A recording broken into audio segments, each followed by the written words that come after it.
네, 안녕하십니까 보드게르 시청자 여러분. 오늘 함께 살펴볼 차량은 이제 GT3 RS 모델입니다. GT3 RS 모델 이제 991.1인데 997 이후에 나온 RS 모델 중에 웨츠커 엔진이 아니긴 하지만 거의 500마력에 47토크 정도 내는 자연흡기 엔진이 올라가 있고, 그리고 무엇보다 이제 루프는 마그네슘 루프가 들어가 있고 뒷유리랑 쪽유리는 이제 폴리카보네이트로 초경량화 시킨 거예요. 실내 버켓 시트도 이제 카본 풀 버켓 시트가 장착되어져 있고 롤케이지 기본적으로 들어가 있고, 그 다음에 이제 뒤에는 탈수가 없고, 그리고 이 녀석은 오디오를 뺀 모델이에요. 그래서 오디오를 넣으나 빼나 가격은 똑같습니다. 근데 오디오를 빼서 출고한 모델이고, 거의 서킷에서만 운영할 정도로 서킷 트랙데이나 이런 걸 많이 나가신 것 같아요. 뭐 2만 킬로 뿐이 주행을 안 했기 때문에 차량 컨디션은 굉장히 좋고, 연식은 지금 이제 딱 10년 지난 차량이에요. 네, 감가 방어가 엄청 잘 돼서 신차가 대비했을 때 3천만 원 뿐이 감가가 안 된 게 이제 특이하죠. 그리고 매물도 없어요. RS 모델은 매물도 없어가지고 구하고 싶어도 구하기가 좀 힘든 모델 중에 하나입니다.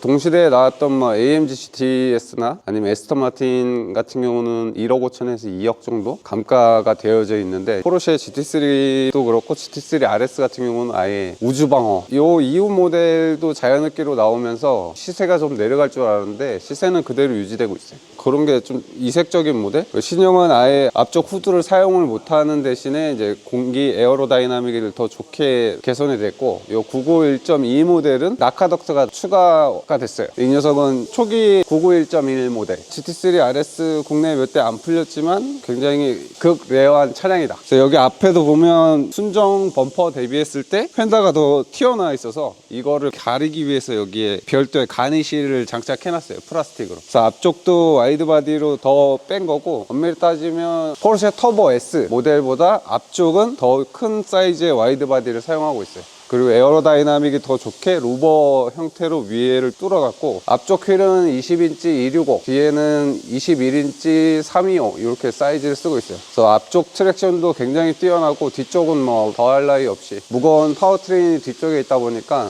뭐 그립력이나 가감속할 때 매우 안정적인 트랙션을 보여주는 차량이에요. 이렇게 하고 차량 하체로 가보시죠.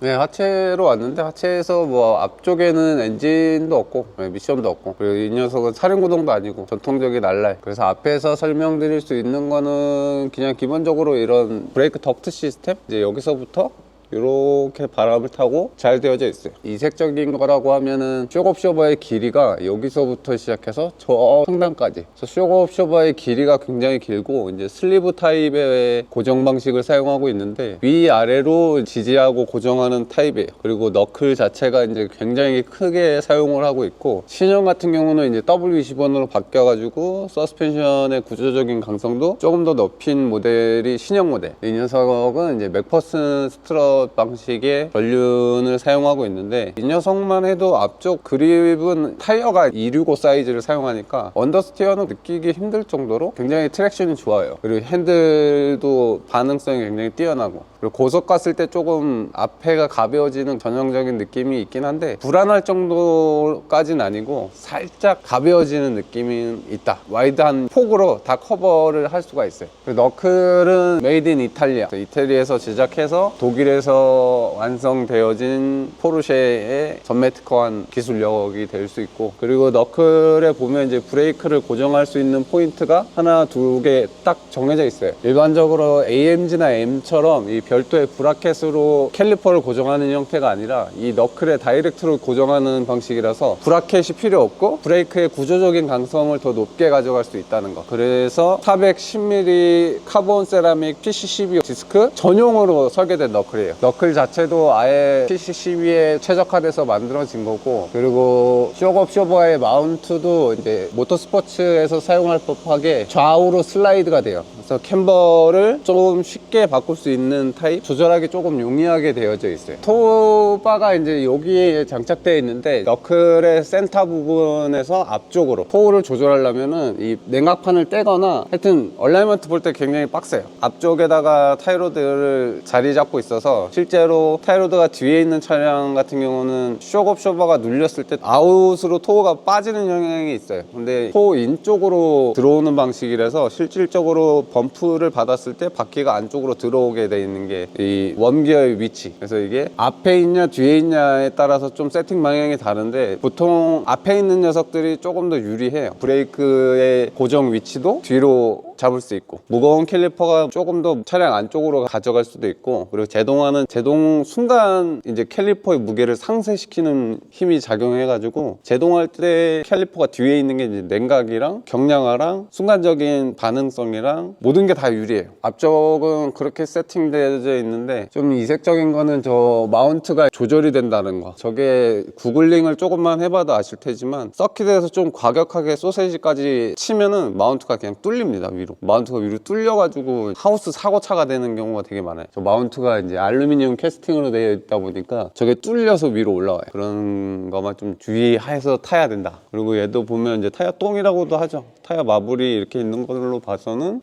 트랙데이를 자주 가시는, 방금 전에도 타고 온 것 같아요. 그래서 안쪽에는 트레이드가 거의 한 60% 이상 남아있는데 바깥쪽은 제로. 서킷에서 빡세게 타가지고 타이어가 다 녹아있는 상태예요. 경기장에서 타면은 진짜 재미있는 녀석인데 저도 경기장에서 한번 타봤으면 좋겠어요. 스테빌은 하나, 둘, 셋. 그래서 스테빌 강도도 조절할 수가 있고, 여기 이제 차고 레벨링 센서가 있어서 롤이나 요가 발생했을 때 감쇄력을 순간적으로 제어하면서 트랙션을 찾아가는 방향으로 가고 있어요. 토크 벡터링 시스템은 진짜 포르쉐가 넘사벽이에요. 서킷을 처음 입문하시는 분들도 요 차만 가지고 있으면 웬만한 아마추어 선수들보다 빠르게 탈 수 있어요. 차가 사기예요. 차발로 그냥 다 따고 다닐 수가 있어요. 앞쪽은 이렇게 돼 있고 앞에는 거의 80리터 탱크가 자리 잡고 있는데 풀탱크 넣으면 밸런스가 조금 더 나아진다라고는 하는데 저는 잘 모르겠어요. 아까도 말씀드렸다시피 위에 펜더 루버 가공이 돼 있어서 에어로 다이나믹이 좀 유리하게 설계돼 있어요. 아까도 말씀드렸다시피 이 범퍼의 사이즈보다 이 펜더가 더 튀어나와 있어서 되게 멋있는 포인트 중에 하나예요.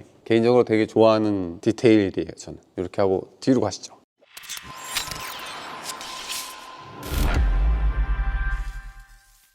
뒤쪽이 이제 포르쉐는 메인 핵심인데, 여기 앞쪽으로 이제 7단 PDK 지구 최강, 우주 최강 PDK 미션이 올라가 있고, PDK는 이제 GT3 오면서 GT3 RS에서 이제 많은 팬들이 수동을 왜 출고 안 하냐 이런 불만이 있었는데, 이 PDK를 한번 경험해 보면 왜 수동을 출시 안 하는지를 알 수 있을 것 같아요. 수동이 뭐 다 좋고 감성도 있고 이렇지만 이 RS 모델이 내포하고 있는 건 어쨌든 트랙 주행이잖아요. 뭐 F1도 패들 시프트 사용하는 마당에 지금 수동을 고집하는 거는 조금 진부해서 포르쉐도 그냥 PDK로 가지 않았을까라는 생각이 있어요. 그리고 많이 업그레이드 돼가지고 뭐 아까 주행 영상에서도 보셨다시피 반응 속도랑 뭐 체결 능력이랑 토크 전달이랑 뭐 모든 게 너무 완벽한 미션이라서, 그래서 이 미션은 계속 있었으면 좋겠어요. 근데 언젠간 하이브리드가 또 탑재될 텐데 그땐 좀 섭섭하지 않을까. 뒤쪽은 이제 엔진이랑 파워 유닛이 구속돼 있다 보니까 보통 타 브랜드들은 뒤쪽에 냉각 덕트를 추가 안 하는데, 포르쉐 같은 경우는 이제 냉각 덕트를 캘리퍼, 디스크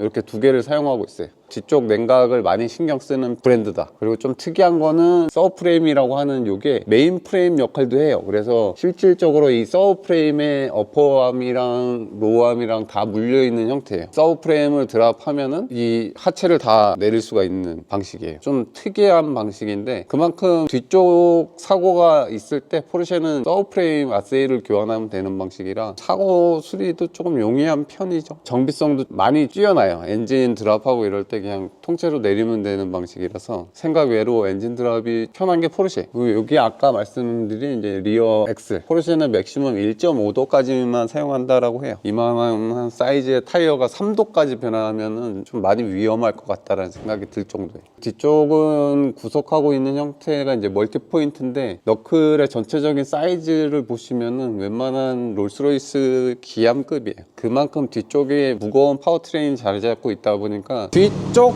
하체 강성이 매우 좋아야 됩니다. 너클 사이즈랑 암의 이제 사이즈 이런 게 기본적으로 뛰어나게 설계되어 있는 게 포르쉐. PDK 미션 오고 하체까지 갔고 서브 프레임에 이제 모든 게 어퍼암이랑 로어암이랑 다 묶여 있는 요 방식. 이게 포르쉐가 고집하는 방식이고, 뒤쪽에 가면 이제 거대한 엔진이 있죠. 이 엔진이 RR 정통적인 구동축의 완전 뒤에부터 엔진이 시작하는 완벽한 RR 해머링 효과라 그래서 뒤쪽이 트랙션을 잃었을 때 자리를 다시 잡는 게 불가능할 정도로 힘들었는데, 지금은 뭐 전자제어 장치가 워낙 뛰어나다 보니까 공중에서 붕 떴다가 착지해도 엄청 안정적인 트랙션을 보여줘요. 거의 뭐 외계인을 고문한 거 아니냐라는 말도 그런 안정적인 트랙션에서 나오니까 그런 말이 나오는 것 같아요. 서브 프레임에 엔진이 구속되어 있는 형태다 보니까 이 메인 프레임보다 엔진이 더 튀어나가 있어요. 그래서 엔진 자체를 바퀴 구동축 안으로 가져올 수가 없어요. 지금 GT3도 이 정도 갭뿐이 없어요. 근데 터보 S 같은 경우는 여기에 터빈까지 올라가고 이러다 보니까 GT4나 카이맨처럼 앞으로 보내고 미션을 뒤로 하는 게 불가능해요. 포르쉐 같은 경우는 드라이 썸프도 그렇고 웹 썸프도 그렇고 엔진 포지션을 많이 내리진 못해요. 웹 썸프랑 드라이 썸프랑 엔진 포지션이 거의 비슷해요. 비슷한 이유가 엔진을 내리면 이 매니폴드가 더 내려와야 돼요. 지금 엔진의 높이보다 총매 매니폴드의 높이가 더 낮아요. 배기관 때문에 엔진을 더 내릴 수가 없어요. 구조적으로 박스 엔진이다 보니까 더 내리면 더 좋아질 테지만, 이제 배기관을 어떻게 처리하느냐, 배기를 해결할 방법이 없기 때문에 더 내릴 수가 없어요. 여기 거대한 열교환기 있고 필터 여기 있고. 포르쉐는 정비할 때 되게 편해요. 오히려 벤츠, BM, 아우디보다는 기본적인 정비는 편해요. 플러그 뭐 이런 게 좀 빡세서 그렇지. 뒤쪽도 쇼업쇼바는 이제 알루미늄으로 되어져 있고, 앞쪽은 스트레이트 스프링을 사용해 가지고 완전 레이스 차량처럼 세팅되어 있는데, 뒤쪽은 텐더 형태의 스프링이 들어가 있어서 이제 가변 스프링을 적용해 가지고 그나마 파워트레인 뒤쪽 그립을 조금 가변적으로 제어할 수 있게 가변 스프링이 들어가 있고, 제가 주행할 때도 아쉬웠던 게 이 총매까진 괜찮았는데 뒤에 엔드 캡백이 이제 사이즈가 엄청 커요. 여기서부터 시작해서 이만한 사이즈라서 거의 배기음은 들리지 않았다. 엔진 소리가 매우 컸다. 가변 플랩은 달려있고 양쪽에서 제어하는 방식이에요. 그리고 엔진은 RS 엔진답게 크랭크 샤프트 커넥팅 로드도 티타늄이에요. 그리고 오일젯이라 그래서 피스톤을 냉각하는 오일젯 라인도 2개고, 피스톤도 이제 스커트가 굉장히 얇은 모터스포츠용 피스톤을 사용을 하고, GT2 RS 같은 경우는 오일을 피스톤 내에서 한번 순환해가지고 내려가는 방식이에요. 그 방식의 3D 스캐너 피스톤인지 모르겠지만 GT2 RS는 아무튼 순환하는 방식의 피스톤 스커트를 쓰고 있어요. 근데 이 GT3 RS는 아직 피스톤에 대한 정보는 못 구해서, 근데 일단 커넥팅 로드는 티타늄이다. 생산 단가가 굉장히 높은데 어떻게 그걸 만들었는지 미친놈들 같대 진짜. GT3 RS는 터보 바디를 사용하는데, 저쪽 흡기 덕트에서 램 차징 효과라 그래서 저 커다랗게 휀다에 뚫려 있는 구멍으로 공기 흡입구랑 연결돼 있어서 달리면 달릴수록 공기를 더 많이 빨아들이는 방식이에요. 뒤쪽은 터보 바디라서 되게 와이드하고 되게 멋있어요. 그 윙도 거대하게 자리 잡고 있고, 터보 바디에 NA 엔진이 올라가 있는데 500마력 대 출력을 내고 뭐 괴물과 같은 퍼포먼스를 보여주는 녀석이라 더 설명할 게 있나? 여기까지만 하고 내려서 아우트로 찍으시죠.